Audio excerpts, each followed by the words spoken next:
Tutaanza na kitabu cha Isaya 43 18 na 19. Basi tuombe. Asante Roho Mtakatifu kwa ajili ya muda na wakati kama huu. Ni nguvu zako, ni uweza wako, hakuna linalokushinda wewe. Na mfungua ufahamu kila mmoja aliyeko mahali hapa. Kila roho ya giza haina nafasi ya kufunga fahamu yake na akili yake. Rabosiki remonda rabokolia. Wanaotufuatilia pia kwa njia ya mtandao, nguvu za Mungu pia zinafika huko, na ziagiza katika ulimwengu wa roho zikakufungue katika jina la Yesu Kristo wa Nazareti. Mungu uliye hai, tutakapoanza hadi tutakapomaliza, Mungu naomba ukae pamoja nasi.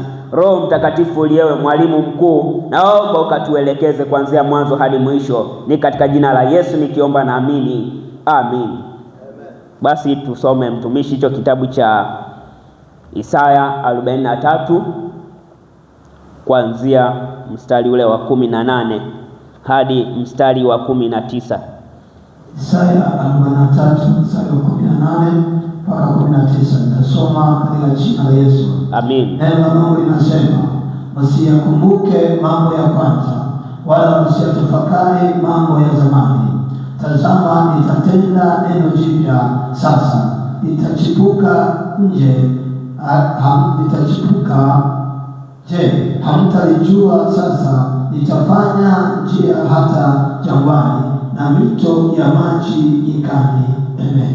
Amina. Bwana Yesu apewe sifa sana. Amen. Nataka kusema kwamba hebu tusikilizane kwa umakini kwamba asubuhi wakati nafanya maombi, kuna mtumishi wa Mungu alikuwa amenipigia simu ni tufanye maombi pamoja. Sasa wakati naomba, Roho wa Mungu akaniambia juu ya shida yake aliyonayo. Kumwambia kwamba ndugu yangu, una shida hii na hii, pamoja wewe ni mtumishi, lakini kuna kitu hiki kinakusumbua. Alienieleza ni kweli asubuhi hii. Kwa hiyo kwa namna hiyo Mungu yuko anatenda kazi sana. Mungu amenisukuma hii neno lilo lisoma hapa. Mungu ana mpango na wewe. Wewe ambao unasikiliza hapa, Mungu ana mpango na wewe. Amina. Ana neno juu yako. Ndio maana hata yeye asubuhi alivyonipigia simu wakati naomba, nilihisi msukumo wa Roho Mtakatifu. Nikafahamu hapa kuna kitu hapa. Nilivyomueleza ni kile kile, hamna utofauti. Kwa hiyo Roho wa Mungu hadanganyi. Mimi nawaambia ukweli, Mungu hadanganyi. Mungu akisema kitu ni ndio. Hamna wa kupinga. Hata yeye nilipomweleza juu ya shida yako, sio mmoja tu, ni wengi. Niwaeleza juu ya shida walio nayo. Wengi wanashangaa kwa sababu anasema mambo umeyapata.